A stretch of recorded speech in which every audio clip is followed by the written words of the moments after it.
This is CBC Winnipeg News.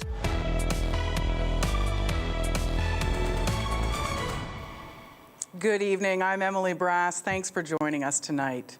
Childcare advocates say Manitoba is doing everything in its power to keep federal childcare dollars out of the hands of parents.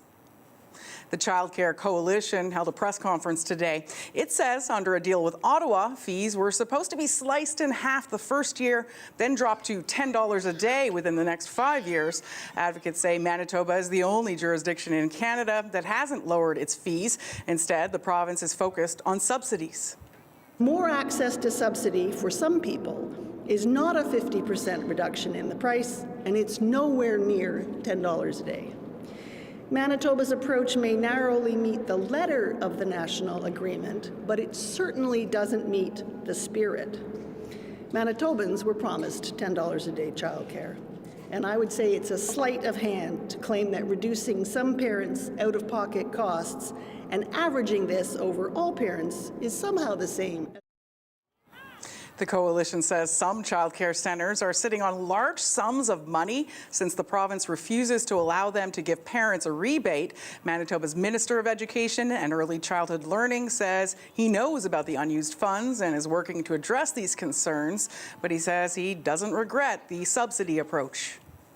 Made the decision at the time to roll out the childcare, to reduce childcare fees to those families that we felt needed it most, those low and middle income families.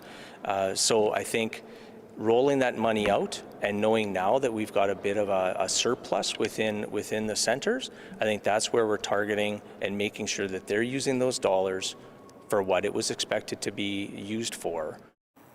The province says Manitoba will reach the $10 a day childcare fee before the federal deadline. The Progressive Conservative government, meanwhile, is asking Manitoba Hydro to focus on its mission. It's one of the recommendations from a report last year looking into cost overruns with hydro transmission projects. The province says the utility should focus on its core business, which is to generate and sell electricity.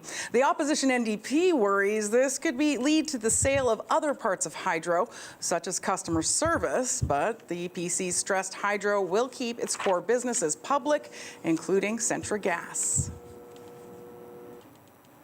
Well, garage fires happen pretty often in Winnipeg. Sadly, someone was trapped inside a garage as it burned, and they died. Fire crews were called to Berkeley Street in Charleswood just after 9 last night. A detached garage was engulfed in flames and smoke. People on the scene told crews someone was trapped inside, but it took firefighters about half an hour to get inside the structure. When they did, they found the person dead. The cause is under investigation, but it's believed to have been accidental. 4 more teenagers have been arrested in connection to a wild party in East St. Paul back in October. More than 70 young people swarmed RCMP cars and kicked in the windows. Police were there to investigate a disturbance at the house.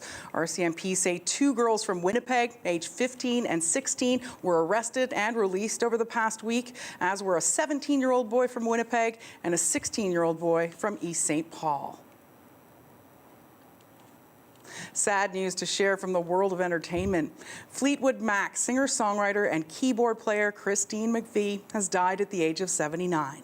If your life was bad to you, just think what tomorrow will do. The band's social media account was the first to announce McVie's death. No cause of death or other details have been released so far. A family statement said she passed away in hospital peacefully this morning after a short illness. The British-born vocalist wrote and sang lead on some of Fleetwood Mac's biggest hits. The band's 1977 album Rumours sold more than 40 million copies, making it one of the best-selling albums of all time.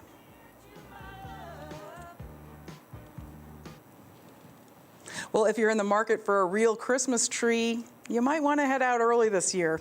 Farmers say climate change is affecting the harvest, and we could face a shortage this holiday season. As CBC's Cameron McIntosh reports, that's also driving up the price. That might be the one. There's a tag on this side. There here. is? Yeah, Okay. right here. What size do we got there? What does it say? 10 to 12 balsam fir. Okay. When you know, This one better, you know. I like that one because it's big. It was just opened last weekend. I know. That's why she said we have to come today Yeah. because they're going to Yeah. be gone. Devin Penner's family is getting a jump on buying a tree. Just need something big, full. That's will look good. The fig trees just don't do it. Tree farmer Dan Friesen has enough trees for now. They're real, just not local. 3 years ago, a bad frost killed off what would have been this year's crop. So he's bringing trees in, but not as many as he'd like. I have trees right now that are moving up in size.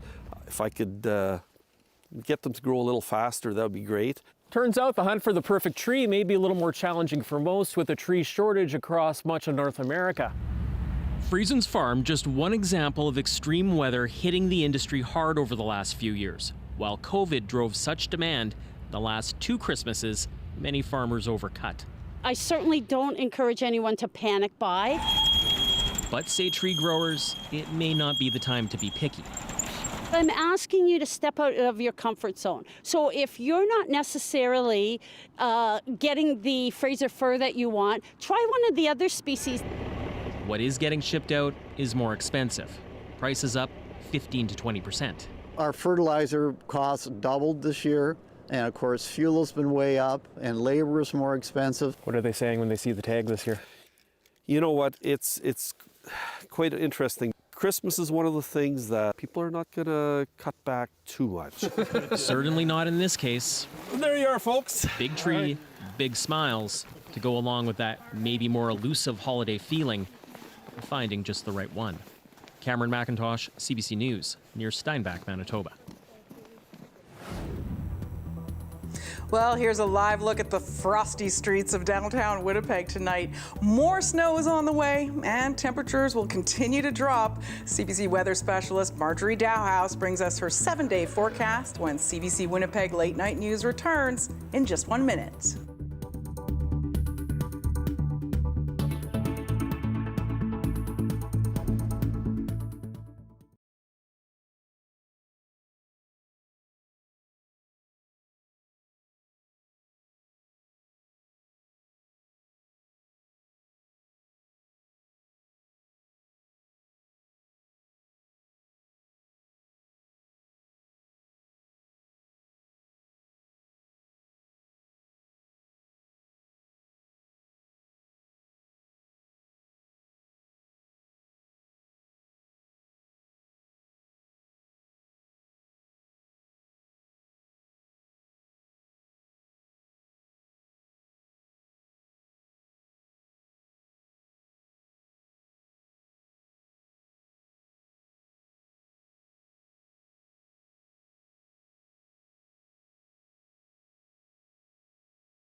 This weather update is brought to you by Capital Ford Lincoln.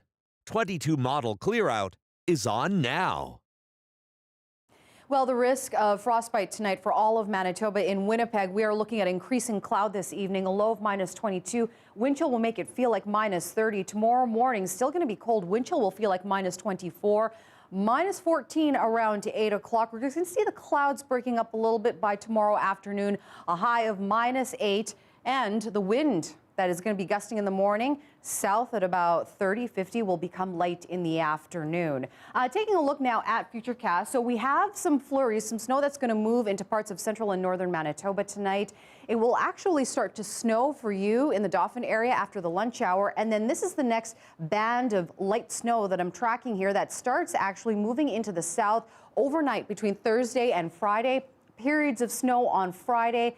That will continue as we, for most of the day, and then we'll start to see it break up by late Friday afternoon into Friday evening. So temperatures will also start to take a dive too. High of -14 on Friday, -17 on Saturday under a mix of sun and cloud, and we're looking at more periods of snow on Sunday again, and -15. Thanks, Marjorie. Well, better get those snow shovels ready. That was your CBC Winnipeg News in just 10 minutes. Thanks for being with us. We'll see you tomorrow at 6 and 11. Have a good night.